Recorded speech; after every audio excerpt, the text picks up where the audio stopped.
can't. Oh, there it is.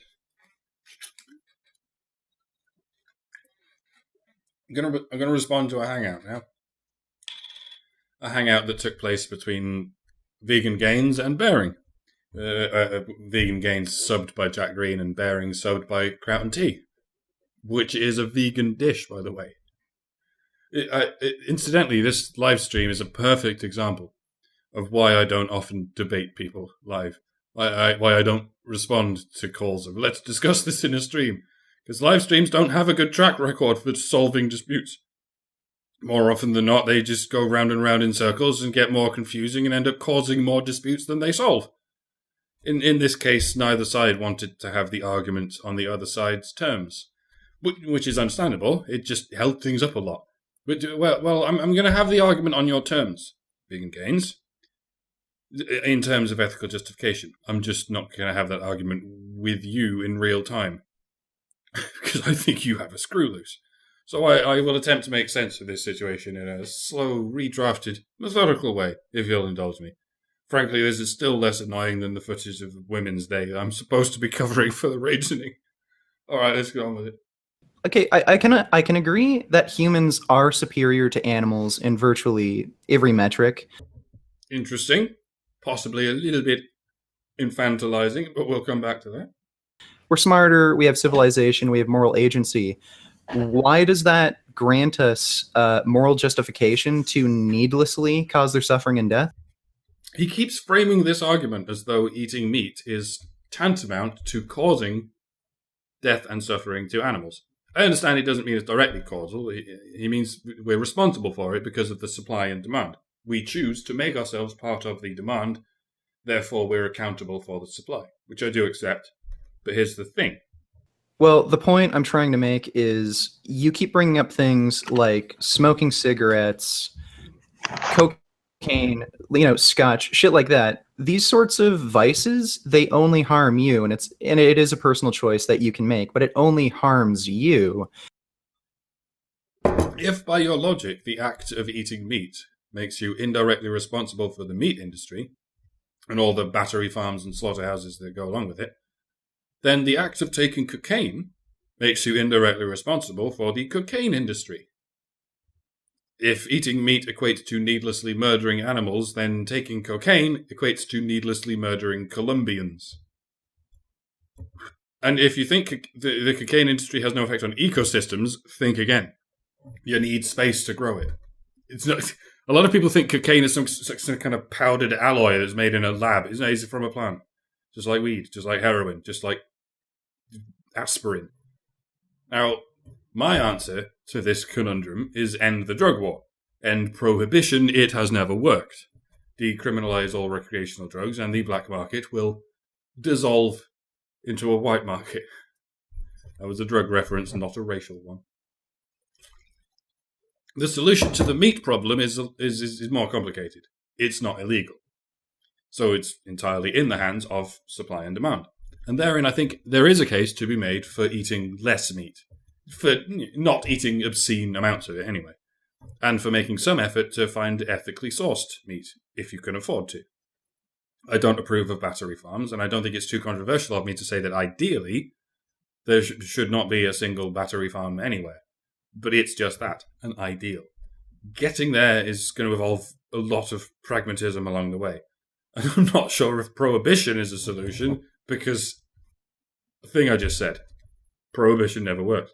I didn't hear anyone advocating for prohibition of meat, but if that's not your argument, then all you've got left is please don't eat meat.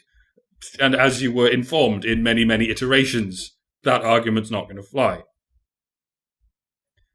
My primary advice would be 7 billion humans is too many. Please stop exploding. I realize some of us have to reproduce in order to keep species going, but if you're one of the devoted folks who's never going to reproduce, then you have already done your bit. You are already an environmentalist of the most effective kind by far. If you never have children, you might as well have single-handedly planted a rainforest. You breeders out there who insist on spawning more humans, you're going to have to think of something else. You're going to have to go level 5 vegan with a negative carbon footprint before you can say shit to me.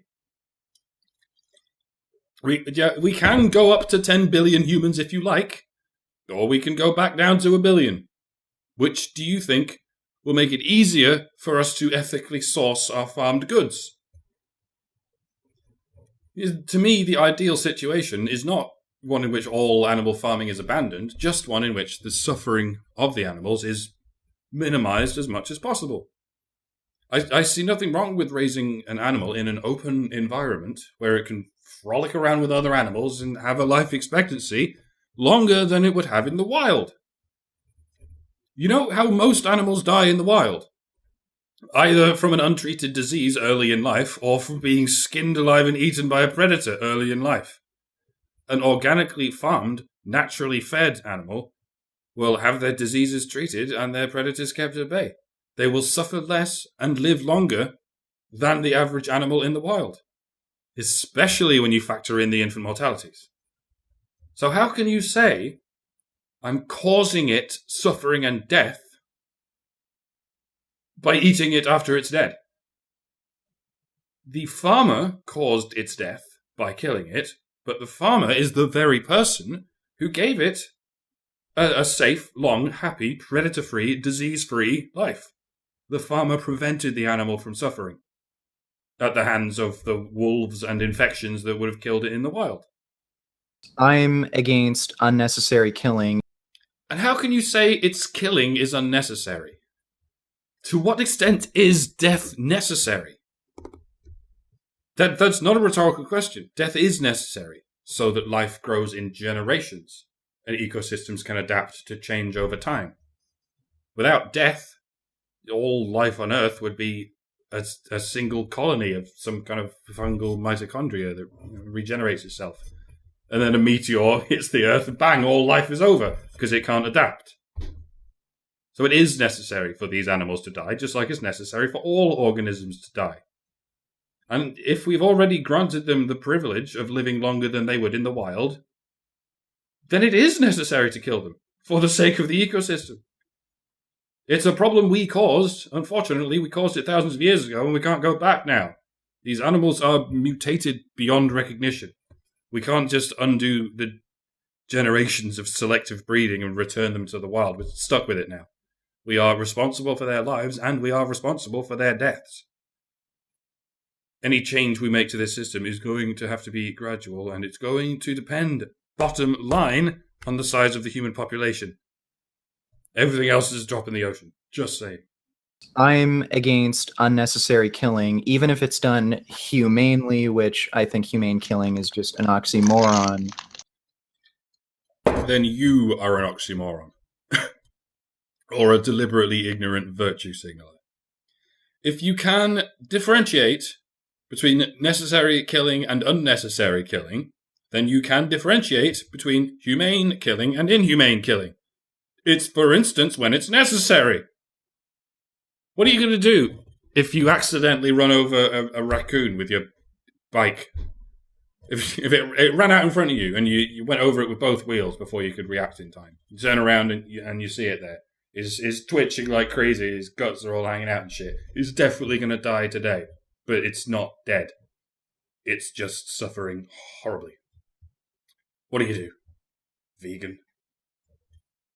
Do you just go meh and you go on your merry way and leave it there to die?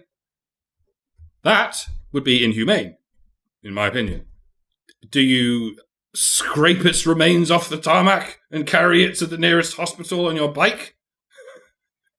While it dies slowly and painfully in your arms? Yeah, that would still not be the most humane option either, in my opinion. You keep mentioning death and suffering, Mr. Gaines. These are two different things. When it is very clear that the last half hour of this creature's life will be nothing but searing pain and suffering, you do the humane thing and you kill it as quickly and painlessly as possible. It's a good thing you have that gun of yours. How about I just take my gun and put you out of your fucking misery? I have no problem with gun owners, but I worry slightly when it comes to gun owners who can't for the life of them think of a humane way to kill something. By the way, all that stuff I said about ethical farming, it only really works for herbivores. Predated ones in particular. Because herbivores tend to enjoy just hanging around in a field, in a large herd, preferably with no predators. Carnivores, not so much. Like cats and polar bears and eagles and sharks. Most carnivores are only happy if they can travel long distances by themselves in any direction. So keeping them locked up in a small space of any kind is against their nature and therefore unethical, whether you intend to eat them or call them your friends. Yes, the same goes for certain roaming species of omnivore. But it's not a coincidence that we don't farm carnivores. Yeah, there are probably exceptions somewhere, far off east perhaps, but the vast majority of livestock, and there is a vast amount of it, is cows and chickens and sheep and pigs. Pigs are about as omnivorous as we're generally prepared to eat. And quite a lot of us aren't prepared to eat. So, yeah, there are 3 very good reasons we don't farm carnivores. 1, it's unethical. 2, it's impossible. This is why we call it herding cats. And 3, it's unhealthy anyway to eat carnivore meat. Carnivore meat's not very nutritious for it. Unless you're a super carnivore that only eats carnivores. Like a polar bear, they eat seals and seals eat fish. But to regular omnivores like us, it's not good. It's very high in vitamin A. To a lethal degree in the case of the polar bear's liver. It's a factoid everyone knows by now. So yeah, farming carnivores would not just be unethical, it'd be a bloody stupid idea. But for most herbivores, indeed, even for a herd of herbivores, to live on an open farmland isn't against their nature. The only difference is they never encounter predators and they never run out of food. And there's none of those inedible, overgrown canopies of thistles and bracken, and it's just acres and acres of grass and no wolves, which to a cow or a sheep might as well be a paradise of supernormal stimulus.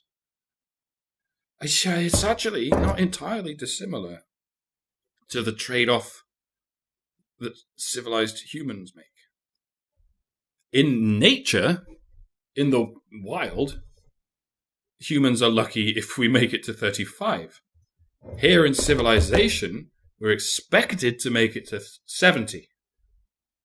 The social contract we have with each other is the price we pay for the privilege of doubling the life expectancy that nature gave us.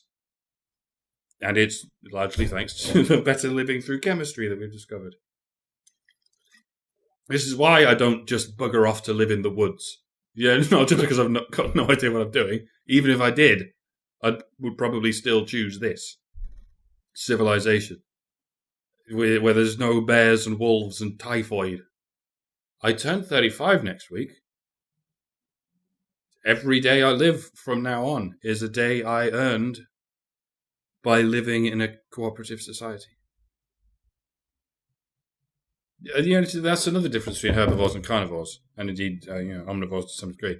Carnivores are smarter than herbivores. Much smarter.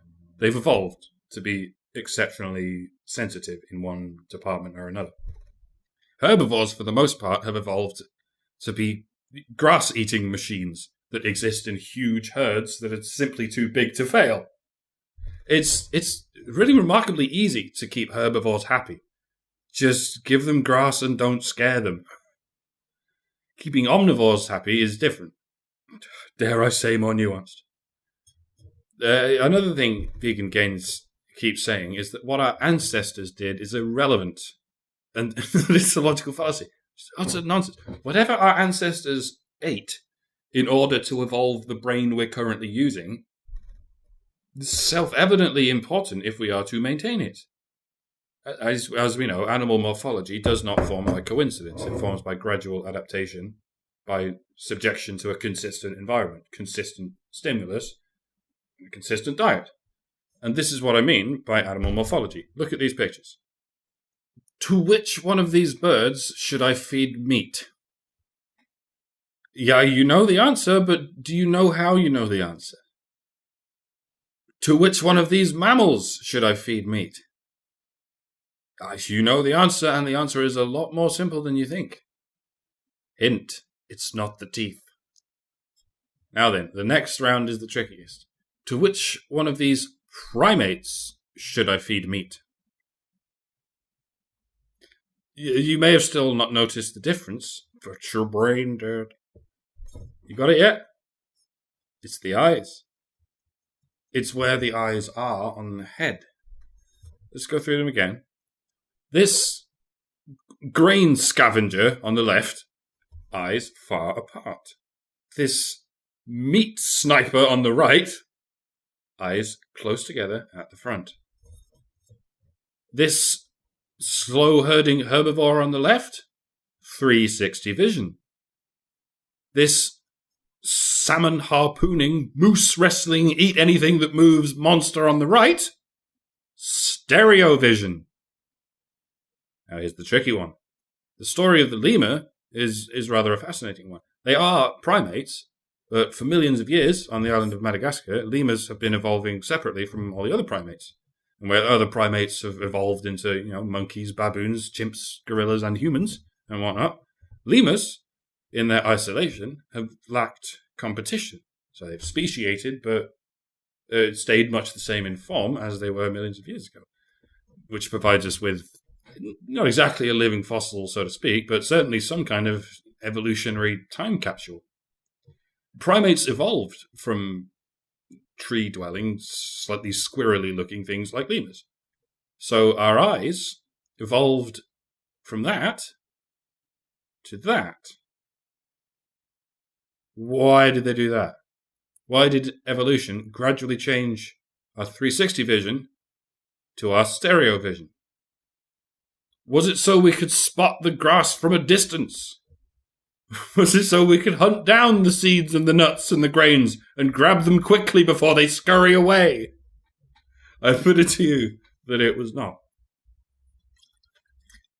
Now, an obvious monkey wrench, pardon the pun, that you could throw into my works at this point, which a lot of you are probably already thinking of, is, but Mike, look at this dude. This dude is a vegan. Look at his eyes. They're right up there. He makes Putin look like a baby blowfish. Yes, but here's the progression. This dude, a herbivore, evolved into this dude, an omnivore, who then evolved into this dude and this dude. It is perfectly possible for an animal to evolve from herbivore to omnivore and back again, and have traits left over from the omnivorous period. On that timescale, it's bound to happen all over the place. We're talking tens of millions of years, several ice ages, several mass extinction events, and an awful lot of migration. In the gorilla's case, the stereo vision is something of a throwback. It's something their ancestors needed for hunting, but they don't need it anymore because they've just been chilling in the jungle for millions of years. Now they just use their eyes for facial communication, and not very effectively. But maybe that's got a lot to do with why it's a very bad idea to look a gorilla directly in the eyes. They see it as a sign of aggression, and they'll fuck you up for it. Where humans and chimps will see direct eye contact as a sign of affection. And it might be because stereo vision is still fundamentally important for humans and chimps, but mostly vestigial for gorillas. So don't look gorillas in the eyes. It reminds them of their long-distant meat-eating ancestors, and it triggers them. Don't poke it in the vestige. Don't poke anything in the vestige. So, for humans, the fact that we have eyes close together and facing forward is proof, or at least very strong evidence, that at the very least, we are evolved from animals that hunted meat for millions of years. There's no benefit to evolving stereo vision if you're not trying to catch something. And there's no reason to assume our stereo vision is vestigial like it is with the gorilla, in my harebrained theory anyway. There is reason to assume it is not vestigial. Rather, it is still an active component of our survival mechanism. And that reason is how good meat tastes. If you give meat to a gorilla, they won't eat it. You can garnish it in all their favourite leaves and shoots and shit, but they'll eat the green shit and throw away the meat. But if you take a hot barbecue, throw a bunch of steaks on it and let them smoke for a while, 95% of the humans within smelling distance will start drooling uncontrollably. The other 5% are vegetarians. Some of the people listening to me are already drooling just because I described it now. The very thought of barbecued meat just makes us go, oh. That's an organic, hormonal reaction. It's not just a tradition that we culturally adopted one day. It's soft-wired. It's like smiling. Every human culture smiles when they're happy. Blind people smile when they're happy. Even if they've never seen a smile and they don't know what one is. They just do it and they don't know why. It's biologically soft-wired. And there's no way it's an accident that barbecued meat smells so fucking good. And tastes so fucking good. That's not tradition. That's visceral. Literally visceral. I just like when we say, look how beautiful that person's ass is. That's nature's way of saying, for the love of God, fuck that. When we say, taste how beautiful this meat is, that's nature's way of saying, for the love of God, eat that. Needless to say, if you can refrain from fucking everything that looks good, you can refrain from eating everything that tastes good. Moderation is important. Nobody can argue against that. But telling people they're ethically wrong for eating any meat at all is like telling people they're ethically wrong for masturbating. Firstly, they're not. You're only spilling a seed that would never have germinated anyway. You're only killing an animal to whom you've already granted a full life and would have died anyway.